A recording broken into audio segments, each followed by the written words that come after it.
Hello friends, welcome है आपका the advance agriculture YouTube channel में। मैं हूं आपका दोस्त शिव कुमार और आज की वीडियो में आपको बताने वाले हैं लौकी की उन्नत खेती की ए टू जेड संपूर्ण जानकारी, यानी water gold farming A to Z. आपको इस वीडियो पर नॉलेज मिलने वाला है। हमारे कई किसान भाइयों कई इलाकों पर घिया भी बोलते हैं, लौकी भी बोलते हैं, वाटर गोल्ड भी बोलते हैं, तो अलग अलग नामों से इसके जो फार्मिंग खेती की जाती है।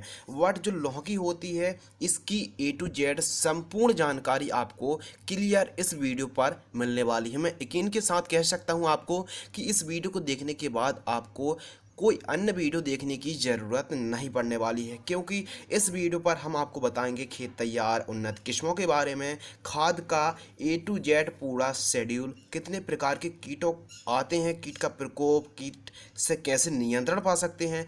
इसके अलावा बात करेंगे कीटों का प्रकोप के साथ साथ प्रति एकड़ बीज की आवश्यकता यानी सीड्स रिक्वायरमेंट पर एकड़, और इसके अलावा बात करेंगे फंगस नियंत्रण, मिट्टी और टेम्परेचर अनुकूल समय, फल जो सड़न होती है, फल की सड़न को कैसे कंट्रोल कर सकते हैं, क्या नियंत्रण है, क्या उपाय हैं। इसके अलावा बात करेंगे उपज उत्पादन, बीज उपचार और ड्रेंचिंग के बारे में। इसके अलावा बात करेंगे प्लांट ग्रोथ टॉनिक के बारे में, डंपिंग ऑफ यदि पौधे हमारे फल फूल यदि झड़ रहे हैं तो कैसे कंट्रोल कर सकते हैं।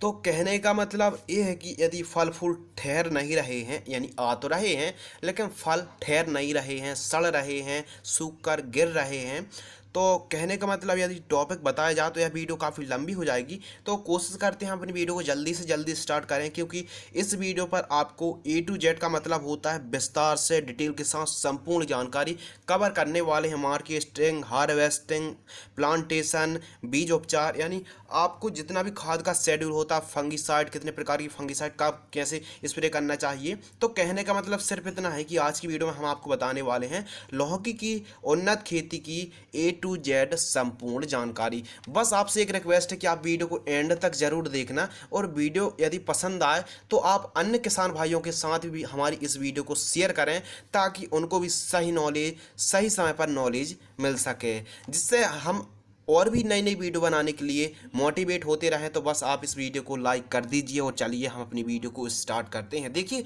वीडियो थोड़ा लंबी हो जाएगी, लेकिन इसमें जो नॉलेज है कूट कूट कर भरा है। तो चलिए हम अपनी वीडियो को प्रारंभ करते हैं। सबसे पहले बात करते हैं अनुकूल समय। हमारे किसान भाइयों के द्वारा कमेंट्स आते हैं कि अनुकूल समय क्या है जिसमें हम मतलब लौकी की खेती भली भांति सफलतापूर्वक कर सकते हैं। तो गर्मियों के लिए आप जनवरी और फरवरी महीना बेस्ट है। इसके अलावा बरसात के लिए जून जुलाई अगस्त महीना बेस्ट है। यदि अगर देखा जाए तो मतलब गर्मियों के समय दिसंबर और जनवरी पर आप बुआई कर सकते हैं, नवंबर दिसंबर पर भी आप बुआई कर सकते हैं, लेकिन आप नवंबर और दिसंबर पर लौकी की बुआई ना करें, क्योंकि जो लौकी की फसल है पाला यानी ठंड सहन करने की इसमें ताकत बिल्कुल भी नहीं होती, यानी ठंड सहन यह फसल नहीं कर सकती है। मिट्टी और टेम्परेचर, देखिए मिट्टी की अगर बात की जाए तो हल्की मिट्टी, दोमट, मटियार, काली, पीली मिट्टी और पहाड़ी इलाकों में, मैदानी इलाकों पर भी आप सफलतापूर्वक लौकी की उन्नत खेती आप कर सकते हैं। इसके अलावा बात करें टेम्परेचर, जो तापमान है 15 डिग्री सेल्सियस से लेके 30, 35, 40 डिग्री सेल्सियस तक जो टेम्परेचर है बढ़िया और बेस्ट माना गया है। लेकिन यदि 15 डिग्री सेल्सियस यानी अधिक जो ठंड पड़ती है ना, तो यह ठंड सहन नहीं कर पाती है। इसके अलावा बात करते हैं खेत तैयार। आप खेत अगर तैयार की बात की जाए तो तैयार आप अंतिम जुताई पर 1 से 2 ट्राली जैविक कंपोस्ट, जैसे गोबर की खाद है अब आपके पास अवेलेबल, या फिर मुर्गी की खाद है, तो उसको अंतिम खाद पर 1 से 2 ट्राली पूरे खेत पर बिखेर कर जुताई करवा दीजिए और खेत को रोटोवेटर से समतल करा लीजिए। हो सकता है कई किसान भाइयों के पास जैविक कंपोस्ट अवेलेबल ना हो, तो रासायनिक पर भी आप जा सकते हैं, जैसे 2 बोरी SSP सिंगल सुपर फास्फेट को भी अंतिम जुताई में खेत में बिखेर कर रोटोवेटर से खेत को समतल करा सकते हैं। इसके अलावा बात करते हैं प्रति एकड़ बीज की आवश्यकता। देखिए, यदि आप सिंपल तरीके से कर रहे हैं तो यह वीडियो आपके लिए इम्पोर्टेंट है।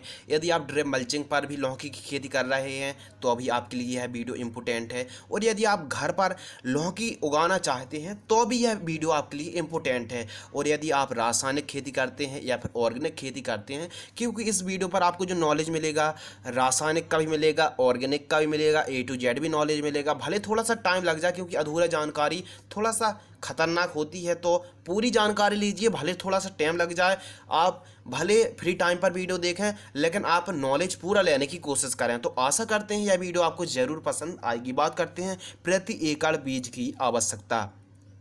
तो 1 एकड़ में 500 ग्राम से लेकर 750 ग्राम सीड्स की आवश्यकता होती है। अब प्लांट डिस्टेंस कम ज़्यादा करेंगे तो बीज की जो रिक्वायरमेंट है वो भी कम ज़्यादा होगी, लेकिन प्रति एकड़ बीज की अगर आवश्यकता की बात की जाए तो 500 से 750 ग्राम हमको 1 एकड़ पर सीड्स लग जाते हैं। आइए जानते हैं उन्नत किस्मों के बारे में। मैं आपको हर वीडियो पर कहता हूं कि आपके एरिया में जो बढ़िया वेराइटी हो आप उसका चयन करें, लेकिन मैं आपको इस वीडियो पर मैं आपको जो किस्में बताऊँगा आप उन्हीं का चयन करें और एक बार आप इन लौकी की वैरायटी को लगाकर देखें, काफ़ी अच्छा उत्पादन है। मैं आपको 3 से 4 वैरायटी बता रहा हूँ जो काफ़ी बढ़िया वैरायटी है। इनका उत्पादन काफ़ी अच्छा है, मार्केटिंग भी काफ़ी अच्छा है और फल का साइज, फल की चमक भी काफ़ी अच्छी है और प्रोडक्शन भी काफ़ी अच्छा है। जो VNR की जो सरिता आती है यह भी हाईब्रिड की बढ़िया वैरायटी है। इसके अलावा US एग्री सीड्स USSW 906, इसका जो 50 ग्राम का 200 रुपये के समथिंग पैक आता है। और इसके अलावा जो महिको की माही वार्ड, ये भी काफ़ी अच्छी वैरायटी है। MGH4 ये भी बढ़िया काफ़ी अच्छी, इसकी उपज उत्पादन काफ़ी बेहतरीन है। इसके अलावा अगर इसका ही प्राइस की बात की जाए तो 50 ग्राम का पैक 200 रुपये के समथिंग पड़ता है, यानी यही कोई 4000 रुपये पर केजी। और इसके अलावा हिमालय की ईसा आती है, यह भी काफ़ी बढ़िया वैरायटी है। लेकिन मेरे को जो 3 वैरायटी काफ़ी अच्छी लगी है, एक लगी है VNR की सारिता और एक लगी है US एग्री सीड्स की USSW 906 और महिको की माही वार्ड, ये भी काफ़ी अच्छी वैरायटी है जो MGH4, ये भी बढ़िया वैरायटी है। इसका यदि आप चयन करके काफ़ी अच्छी वैरायटी, इनका उत्पादन काफ़ी लाजवाब है, तो आप इन चारों में से किसी वैरायटी का चयन कर सकते हैं। बात करते हैं सीड्स ट्रीटमेंट यानी बीज उपचार। बीज उपचार आप जरूर करें। देखिए, कुछ कमेंट्स आ रहे थे कि ऑलरेडी बीज जो हाइब्रिड के होते हैं उपचारित होते हैं, तो फिर उपचारित करने की क्या ज़रूरत होती है। मैं आपको क्लियर करा दूं कि जो हाइब्रिड के बीज हों या फिर किसी भी कंपनी के हों, वे उपचार तो होते हैं लेकिन ठीक तरीके से उपचार नहीं होते हैं। उन पर केवल रंग या फिर कलर का ही वो मतलब उसमें परसेंटेज कुछ कम मात्रा पर होता है, तो इसलिए आप बीज उपचार एक बार और करें, इससे 100% अंकुरण जर्मिनेशन होते हैं। UPL कंपनी के हिसाब से या फिर ट्राइकोडर्मा फंगिसाइड से भी आप बीजों को उपचार कर सकते हैं, या फिर आप किसी भी ग्रीन लेवल के या फिर मैंकोजेब कार्बेंडाजिम फंगिसाइड से बीजों को उपचार आप जरूर करें। बात करते हैं नर्सरी तैयार। यदि आप ड्रिप मल्चिंग कर रहे हैं, नर्सरी तैयार करके प्लांटेशन करना चाहते हैं तो नर्सरी 30 से 35 दिनों पर तैयार हो जाती है। 30 से 35 दिनों बाद आप प्लांटेशन कर दीजिए। यदि फंगस आते हैं यानी 30-35 दिन तक फंगस भी आते हैं, लाल कीट भी आता है, तो फंगस के लिए आप मैंकोजेब को स्प्रे करें 1 लीटर पानी पर 2 ग्राम। और यदि लाल कीट का भी प्रकोप देखने के लिए मिलता है हमारी नर्सरी पर, तो उसके लिए लाल कद्दू बीटल का जो लाल कीट होता है उसके कंट्रोल के लिए अल्फा मेथ्रिन 10% EC को 1 लीटर पानी पर 1 ml स्प्रे करें। किसी भी प्रकार के जो लाल कीट होते हैं, अटैक है, प्रकोप है, तो आप आसानी से कंट्रोल कर सकते हैं। बात करते हैं प्लांट ट्रांसफ़र। खेत में नमी होना बहुत ही ज़रूरी होता है। यदि आप प्लांटेशन कर रहे हैं या फिर डायरेक्ट आप 3 से 4 बीजों की बुआई कर रहे हैं, तो आपको क्या करना है, पहले खेत में पानी आप जरूर चला लीजिए, यानी खेत में नमी होना चाहिए। और जहां पर यानी आप डायरेक्ट बीजों की बुआई कर रहे हैं, यानी प्लांटेशन आपको नहीं, डायरेक्ट बीजों की बुआई कर रहे हैं, तो कम से कम 10 से 12 घंटे तक बीजों को, सीड्स को पानी पर भिगो कर रखना चाहिए और फिर बुआई कर देनी चाहिए। 4-4 सीड्स की आप बुआई कर सकते हैं और प्लांटेशन भी आप कर सकते हैं। 3-3, 4-4 पौधे का एक गड्ढे पर प्लांटेशन कर सकते हैं। और जहाँ पर आपको प्लांटेशन करना है उसकी जो आपको चौड़ाई रखनी पार्टी की वो रखनी है आपको 2 फीट, और जहाँ शाखाएं जानी यदि आप सिंपल तरीके से कर रहे हैं तो जहाँ जहाँ शाखाएं जानी है वहाँ पर आपको जो चौड़ाई रखनी है 15 फीट के समथिंग, 12 से 15 फीट की चौड़ाई आप रख सकते हैं। यदि आप मल्चिंग पेपर पे लगाए हुए हैं तो आपको जो बेड से बेड की जो डिस्टेंस है आपको 10 फीट आप रख सकते हैं, इससे भी कम ज़्यादा कर सकते हैं, कोई दिक्कत की बात नहीं है। बात करते हैं प्लांट ड्रेंचिंग के बारे में। यदि आप केवल ड्रिप पर खेती कर रहे हैं, मल्चिंग ड्रिप पर लगाए हुए हैं और प्लांटेशन आपने की हुई ही है तो ही आप ड्रेंचिंग करें। यदि आपने सिंपल तरीके से बुआई करी है 3-3 4-4 सीड्स की तो कोई भी ज़रूरत कोई भी आवश्यकता नहीं है प्लांट ड्रेंचिंग की। एक बार मैं और रिपीट कर रहा हूं कि यदि आपने मल्चिंग पेपर पर और प्लांटेशन के थ्रू आपने प्लांटेशन किए हैं लौकी की पौधे की तो ही आप ड्रेंचिंग करें, और आपको 2 ड्रेंचिंग कम से कम करने चाहिए। यानी रोपाई से जैसी आपकी फसल 2 से 3 दिन की होती है तो आपको क्या करना है, देखिए 1 किलोग्राम आपको लेना है एनपीके घुलनशील खाद 19-19-19 प्लस आपको 100 ग्राम लेना है गन्ने का गुड़, और 100 ग्राम लेना है आपको मैंकोजेब फंगिसाइड को। प्रति एकड़ की दर से जड़ों के पास या फिर पंप से या फिर ग्लास की सहायता से 50 से 100 मिली के हिसाब से आप प्रति पौधे के हिसाब से आप ड्रेंचिंग कर दीजिए। इसी ड्रेंचिंग को आप दोबारा फिर दोहरा दीजिए, जैसे कि आपने फर्स्ट ड्रेंचिंग की है 2 से तीसरे दिन और सेकंड ड्रेंचिंग करें रोपाई से आप 5वें 6वें दिन आप सेकंड ड्रेंचिंग इसी को दोहरा दीजिए। और मैं एक बार और कह रहा हूं कि आपने यदि मल्चिंग और ड्रिप पर खेती कर रहे हैं तो ही आप ड्रेंचिंग करें, वरना कोई ज़रूरत नहीं है। अब बात आती है हमारी प्लांटेशन ड्रेंचिंग कंप्लीट हो गई है। इसके अलावा जैसे हम ड्रेंचिंग करने के बाद हमारी पौधा अंकुरण सही तरीके से हो जाता है और उसमें जो कीट का प्रकोप देखने के लिए मिलता है। देखिए आप डायरेक्ट खेती कर रहे हैं यानी डायरेक्ट आपने बुआई कर दी या फिर आपने प्लांटेशन की है तो अभी जैसे ही आप अंकुरण हो जाता है तो लाल कीट का प्रकोप बड़ी मात्रा में देखने के लिए मिलता है। इसके 2 उपाय हैं, एक तो रासायनिक उपाय है और एक तो ऑर्गेनिक उपाय है। देखिए प्रारंभिक अवस्था से लेकर अंतिम चरण तक यानी फसल का पूरे जीवन चक्र में सबसे ज़्यादा अटैक होता है लाल कद्दू बीटल यानी लाल कीट का बड़ी मात्रा पर प्रकोप देखने के लिए मिलता है और हमारी फसल को काफ़ी ज़्यादा नुकसान पहुंचाता है। और इसको यदि कंट्रोल ना किया जाए तो ये हमारी फसल को नष्ट और पूरी तरह से ये पत्तों को खा जाते हैं।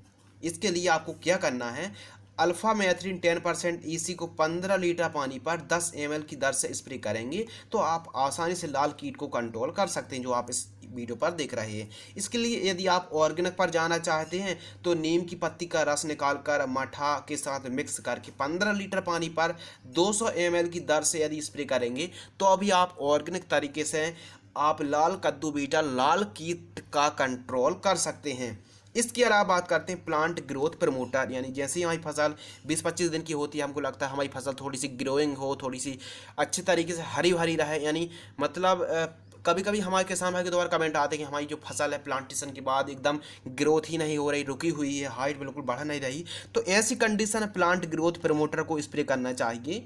मतलब आपको 20वें दिन, 35वें दिन, 50वें दिन और 75वें दिन, एक बार मैं और रिपीट कर रहा हूँ, जैसे आपकी फसल 20वें दिन की होती है, 35 दिन की होती है, 50 दिन की होती है और 75 दिन की होती है तो आपको बायोवीटा लिक्विड को 200 ml प्रति एकड़ की दर से स्प्रे कर सकते हैं या फिर पोषक सुपर को 200 ml प्रति एकड़ की दर से, दोनों में से किसी भी एक चुन करके आप स्प्रे कर सकते हैं। आपको मैं समझाने के लिए विस्तार से एक बार मैं और रिपीट कर रहा हूं कि आपकी जो दुकान है मार्केटिंग में जो फर्टिलाइजर्स की शॉप है तो वहां से आप बायोवीटा ले आइए या फिर पोषक सुपर जो आपको उपलब्ध हो, दोनों में से किसी भी एक को चयन कर लेना है और आपको फर्स्ट स्प्रे 20वें दिन और सेकंड स्प्रे 35वें दिन, मतलब थर्ड स्प्रे 50वें दिन और फोर्थ स्प्रे 75वें दिन के समथिंग आपको स्प्रे कर देना है किसी भी प्लांट ग्रोथ प्रमोटर को या फिर बायोवीटा को या फिर पोषक सुपर को, किसी भी एक को 200 लीटर पानी पर 200 ml की दर से स्प्रे करना चाहिए। कब? जब हमको लगे कि हमारी फसल एकदम रुकी रुकी ग्रोथ, हाइट बढ़िया तरीके से बढ़ नहीं रही है, तो ऐसी कंडीशन में हमको प्लांट ग्रोथ प्रमोटर का स्प्रे करना चाहिए। और यदि ठीक तरीके से ग्रोइंग है तो आपको कोई ज़रूरत नहीं प्लांट ग्रोथ प्रमोटर की स्प्रे करने की।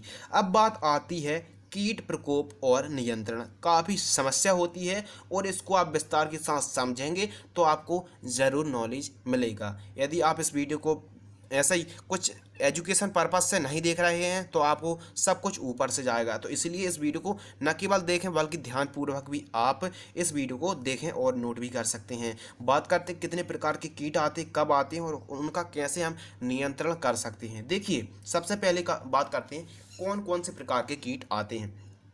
तो मुख्य रूप से लाल कीट आता है, माइट्स आती है, हरा मच्छर आता है, white fly, leaf miner, aphid, jassid, thrips, mealybug, फल मक्खी और छोटे छोटे मतलब हॉपर्स होते हैं। और कई प्रकार की कई प्रजातियों की इल्लियाँ पाई जाती हैं, छोटी छोटी सी इल्लियाँ पाई जाती हैं, काफ़ी ज़्यादा नुकसान पहुंचाती हैं। और फल और फूलों को खाने वाली, पत्तियों को खाने वाली स्पेशल इल्लियाँ पाई जाती हैं। यह काफ़ी ज़्यादा नुकसान पहुंचाती हैं और हमारे प्रोडक्शन, हमारा उत्पादन, हमारा मतलब लौकी का पौधे को बहुत ही कमज़ोर कर देती हैं। तो ऐसी कंडीशन में देखिए, यदि आपकी पास या आपकी फसल पर लीफ माइनर है, फल इल्ली है, थ्रिप्स है, सुंडी है, बग है, एफिड है, जैसिड है, माइट्स है, तो ऐसे इनको नियंत्रण करने के लिए आप एमामेक्टिन बेंजोएट 5% SG को आप स्प्रे कर सकते हैं। 50 से 60 ग्राम 1 एकड़ पर 200 लीटर पानी पर स्प्रे आप कर सकते हैं एमामेक्टिन बेंजोएट को।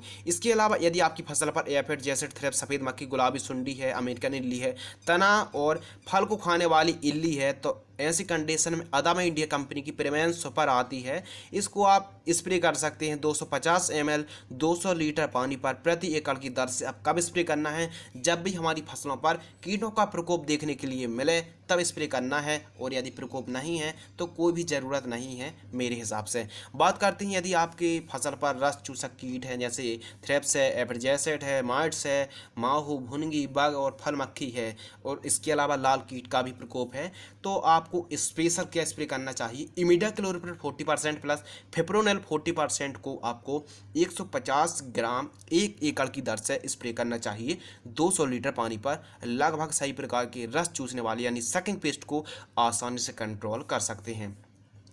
इसके अलावा आपकी फसल पर केवल और केवल माइट्स है, यानी red mites, pink mites, yellow mites है, तो बायर कंपनी की ओबेरॉन इंसेक्टिसाइड आती है, 100 ml 1 एकड़ पर स्प्रे कर सकते हैं।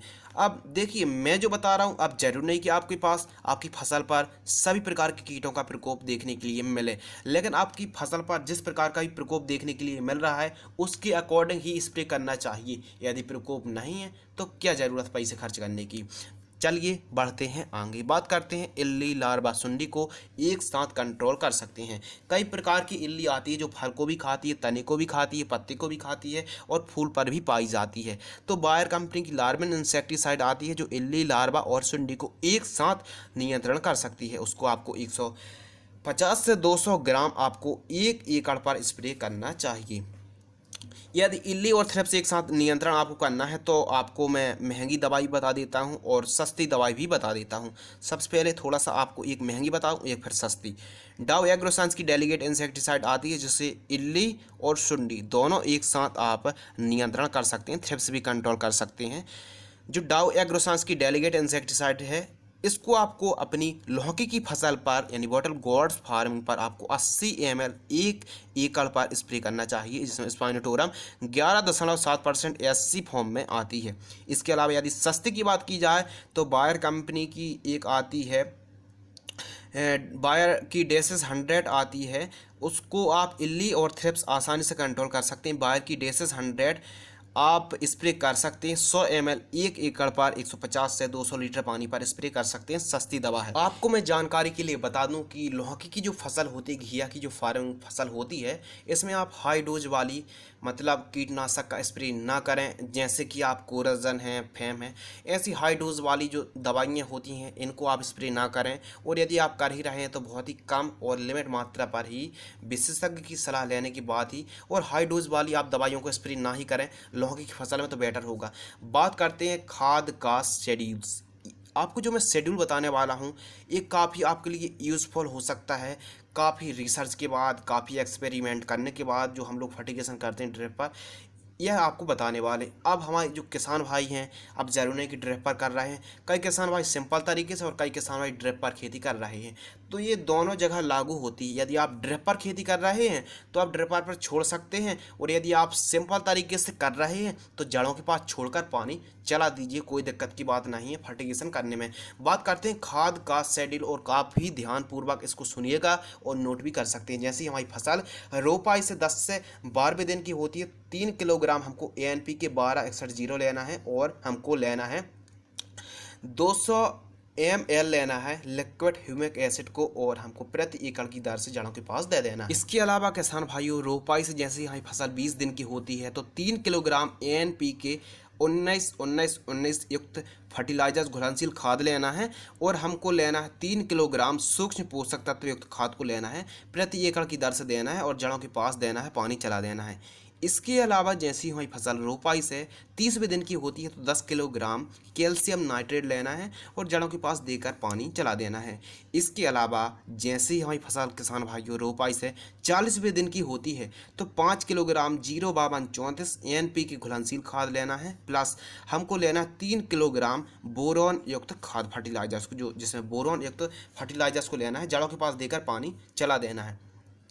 इसके अलावा रोपाई से 50 से 55 जैसी हमारी फसल 50 से 55वें दिन की होती है तो 3 किलोग्राम हमको लेना है ANPK 13-40-13 प्लस 3 किलोग्राम हमको लेना है सल्फर युक्त खाद को लेना है, जड़ों के पास देकर पानी चला देना है। रोपाई से 60 से 70 दिन की हमारी फसल होती है, 10 किलोग्राम हमको लेना है यूरिया नाइट्रोजन, और 8 किलोग्राम हमको लेना है SSP सिंगल सुपर फास्फेट जो पाउडर फॉर्म में आती है। तो इनको हमको ड्रिप पर या फिर सिंपल तरीके से खेती कर रहे हैं तो जड़ों के पास देकर पानी चला देना है। इसके अलावा जैसी हमारी फसल रोपाई से प्लांटेशन से 80 दिन की होती है या 80वें दिन की होती है तो 80वें दिन हमको ANPK 0050 घुलनशील खाद को 5 किलोग्राम लेना है, और इसके अलावा ह्यूमिक एसिड फर्टिलाइजर्स को हमको 2 किलोग्राम लेना है, यानी ह्यूमिक एसिड युक्त खाद को 2 किलोग्राम लेना है, और जड़ों के पास देकर पानी चला देना है। इसके अलावा रोपाई से 90 से 100 दिन की हमारी फसल होती है तो हमको 2 किलोग्राम लेना है फिप्रोनिल 0.3% यानी रीजेंट GR, और 2 किलोग्राम हमको लेना है रीजेंट GR, और हमको 200 ग्राम लेना है मैंकोजेब फंगिसाइड, और 3 किलोग्राम हमको लेना है घुलनशील खाद 19-19-19, और हमको जड़ों के पास देकर पानी चला देना है। अब इसको देने से क्या होगा कि फिप्रोनिल से जो हमारी लौकी की फसल है सूखती है, कुछ प्लांटेशन सूख जाते हैं तो वो नहीं सूखेंगे, मैंकोजेब से फंगस नहीं आएंगे जड़ों के पास। स्प्रे नहीं करना है आपको, पत्तों पर स्प्रे नहीं करना है आपको, जड़ों के पास देना ध्यान रखना है। तो इसको मिक्स करके आप जड़ों के पास छोड़ सकते हैं, दे सकते हैं, ड्रिपर दे सकते हैं, सिंपल तरीके से देकर भी पानी आप चला सकते हैं, कोई दिक्कत की बात नहीं है। जैसे ही हमें फसल 120 से 130वें दिन की होती है तो हमको ANPK घुलनशील खाद 05234 4 किलोग्राम, 5 किलोग्राम सल्फर युक्त खाद को लेना है, और हमको ड्रिप पर या फिर सिंपल तरीके से देकर पानी चला देना है। इसके अलावा जैसे ही 140 दिन क्रॉस करते हैं या फिर 140वें दिन से हमारी फसल अधिक की होती है तो अंतिम दिन तक आपको एक शेड्यूल बना लेना है। 3-4 खाद बता दे रहा हूँ, इनको आप 15-15 दिनों के अंतराल पर बदल बदल कर 4 से 5 किलोग्राम आपको 1 एकड़ की दर से स्प्रे कर सकते हैं।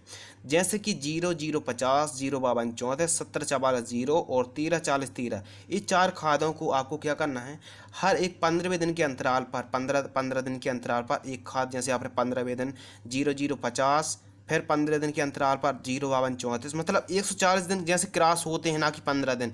जैसे ही आपकी 140 दिन की आपकी फसल होती है फिर आप ये जो खाद बता रहा हूँ 3 से 4 खाद, इनका शेड्यूल बना लीजिए और 15-15 दिन बाद आप देते रहिए, जैसे जब तक आपकी फसल का जीवन चक्र है। तो आई होप आप समझ ही गए होंगे फर्टिगेशन का जो शेड्यूल है, और जो आपको मैंने बता दिया 0050 05234 7044 0 1340 13, इन खादों को आपको 15-15 दिनों के अंतराल पर अपनी फसल पर देना है, और पानी आपको चला देना। अब कितनी मात्रा पर देना है, 3 से 4 किलोग्राम। आपको सब मिक्स नहीं करना, कोई एक एक को आपको देना है, और एक प्रकार से साइकिल बना लेना है, जैसी आपकी फसल 140 दिन की होती है या फिर इससे ऊपर होती है। इसके अलावा यह फसल का जीवन चक्र की बात की जाए तो 6 से 7 महीने तक फल फूल आते रहते हैं और काफ़ी अच्छा प्रोडक्शन 6 महीने तक तो काफ़ी अच्छा प्रोडक्शन हमको देखने के लिए मिलता है। अब कहने का मतलब ये है हमारा कि जो मैंने खाद का शेड्यूल बताया है, इससे क्या फाइंड होता है, इससे ये फाइंड होता है कि यदि आपकी जो फसल है हरी भरी है, मतलब अच्छे तरीके से ग्रोइंग, उपज उत्पादन ठीक तरीके से, शाइनिंग है, साइज़ है, अच्छे तरीके से चमक है, तो इस खाद को आप इतनी बड़ी मात्रा पर ना देगी, जो दिनों के अंतराल हैं उनको भी बढ़ा सकते हैं। जैसे कि मैंने 10-10, 12-12 दिनों का अंतराल बताया है, आप 15 दिनों का अंतराल भी कर सकते हैं और 20 दिनों का अंतराल भी आप अपनी फसलों पर कर सकते हैं फर्टिगेशन पर। यानी कहने का मतलब ये है कि यदि आप फर्टिगेशन कर रहे हैं तो फर्टिगेशन किया जाता है फसल की रिक्वायरमेंट के हिसाब से, फसल में कौन से पोषक तत्वों की कमी है उसके अनुसार हमको फर्टिगेशन करना चाहिए। यदि आपकी फसल पर बहुत ज़रूरत है तो आप फर्टिगेशन करें, और आपको कम ज़रूरत फर्टिगेशन की तो आप फर्टिगेशन को समय समय पर आवश्यकता अनुसार ही आपको फर्टिगेशन करना चाहिए। यानी कहने का मतलब ये है कि जो मैंने फर्टिगेशन बताया उसको आप आधा भी कर सकते हैं, कम भी कर सकते हैं, या फिर आप ज़्यादा दिनों के गैप अंतराल करके भी आप आसानी से फर्टिगेशन कर सकते हैं। इसके अलावा बात करते हैं फंगस नियंत्रण। देखिए फंगस नियंत्रण की बात की जाए तो powdery mildew, Dani mildew, blight, leaf spots और एंथ्रेक्नोज, डंपिंग ऑफ फल विगलन, और जो हमारा प्लांट्स होता है, पौधा होता है, सूखने भी लगता है और अंकुरण में भी समस्या आती है। ऐसी बहुत सारी समस्या फंगस की आती है, तो इनको कंट्रोल करने के लिए आपको स्पेशल बता रहा हूँ। जैसे कि आपको फंगस का अटैक है तो मैंकोजेब आपको 1 लीटर पानी पर 2 ग्राम मिक्स करके स्प्रे करना चाहिए जब भी फंगस दिखें। और ब्लाइट्स के लिए यूपीएल कंपनी का अवांसर ग्लो फंगिसाइड आता है, 200 ग्राम 1 एकड़ पर स्प्रे कर सकते हैं। और स्पेशल आपकी फसल पर पाउडरी मिल्ड्यूड है और डाउनी मिल्ड्यूड है तो आप बायर कंपनी का लूना एक्सपीरियंस फंगिसाइड को भी आप 150 ml 1 एकड़ पर स्प्रे कर सकते हैं 200 लीटर पानी पर। इसके अलावा लेट ब्लाइट है और डाउनी मिल्ड्यूड है, पाउडरी मिल्ड्यूड है तो बायर कंपनी की मेलोडी ड्यूओ फंगिसाइड आती है, उसको आप 200 ग्राम 1 एकड़ पर भी स्प्रे करेंगे तो आसानी से फंगस को आप नियंत्रण कर सकते हैं। देखिए मैंने जो आपको कीट के नाम बताए हैं, उसके बाद कीटनाशक बताई हैं, तो आपको कीट इंसेक्टिसाइड को तभी स्प्रे करना है जब कीटों का प्रकोप है। ठीक उसी प्रकार यदि फंगस का अटैक है तभी आपको फंगिसाइड का स्प्रे करना चाहिए। यदि आपको लगे कि हमारी फसल हरी भरी है तो आप जो फर्टिगेशन है कम भी कर सकते हैं, बिल्कुल कम भी कर सकते हैं, कोई दिक्कत की बात नहीं है। इसके अलावा बात करते हैं जो सबसे बड़ी समस्या थी, सबसे बड़ा दिक्कत थी, एक और मैं आपको बता दूं कि ब्लाइट और एंथ्रेक्नोज और ब्लॉच, जैसे अगर पर्पल ब्लॉच या फिर कोई अन्य प्रकार के जो ब्लाइट से रिलेटेड फंगस हैं तो आप BASF कंपनी की कैब्रियो टॉप फंगिसाइड को भी आप 300 ग्राम की दर से 1 एकड़ पर स्प्रे कर सकते हैं। सबसे ज़्यादा जो कमेंट्स आ रहे थे कि पौधा जो सूख रहा है, यानी आप एक बात कलेक्ट कर लीजिए, यदि आपने पिछले साल वहीं लौकी लगाई हुई थी, इस साल ही वहीं आपने लौकी लगाई है तो आपकी काफ़ी बड़ी मात्रा पर लौकी सूख सकती है। यानी पौधा सूख जाता है, मतलब पूरा का पूरा पौधा नष्ट हो जाता, सूख जाता जड़ों के पास से, यानी पूरी तरह सूख जाता है। तो उसके लिए आपको क्या करना है, देखिए एक तो आप एक कमेंट्स कर लें कि आप जहां आपने पिछले साल लौकी लगाई है उस साल आप वहां पर जगह बदल दें, यानी बदल बदल कर आपको जगह अपने खेत को बदल बदल कर लौकी की फसल लेनी चाहिए। यानी आप कई साल वहीं वहीं लगा रहे हैं तो ऐसे में ज़्यादा शिकायत देखने के लिए मिलती है, फसल सूखती है। तो पौधा आदि सूख रहा है तो आपको क्या करना है, 200 आपको ml ट्राइकोडर्मा फंगिसाइड लेना है और 150 ग्राम मैंकोजेब फंगिसाइड लेना है और फिप्रोनिल जो GR फॉर्म में आती है 2 किलोग्राम लेकर प्रति एकड़ की दर से जड़ों के पास देकर पानी चला दीजिए, या फिर थोड़ा थोड़ा जड़ों के पास खोदकर गैंती या फिर कुदाली से खोदकर भी आप जड़ों के अंदर दे सकते हैं। ऐसा करके आपके जो प्लांट्स हैं सूखेंगे नहीं। इसके अलावा हमारे किसान भाई को दोबारा कमेंट्स आ रहे थे कि फल तो आ रहे हैं लेकिन ठहर नहीं रहे हैं, यानी काले पड़ रहे हैं, सूख रहे हैं, सड़ रहे हैं। तो ऐसी कंडीशन में आपको क्या करना है, कार्बेंडाजिम को आपको 200 ग्राम लेना है और आपको अमीनो एसिड 150 ml लेना है। इसके अलावा आपको होमोब्रेसिनोलेड लेना है 0.4% 200 ml। इनको मिक्स करके आपको क्या करना है, स्प्रे कर देना है। तो इससे क्या होगा कि फल फूल ठहरने लगेंगे और जो ठहर नहीं रहे थे, सड़ रहे थे, खराब हो रहे थे, सूख रहे थे, वो आसानी से आप कंट्रोल कर सकते हैं।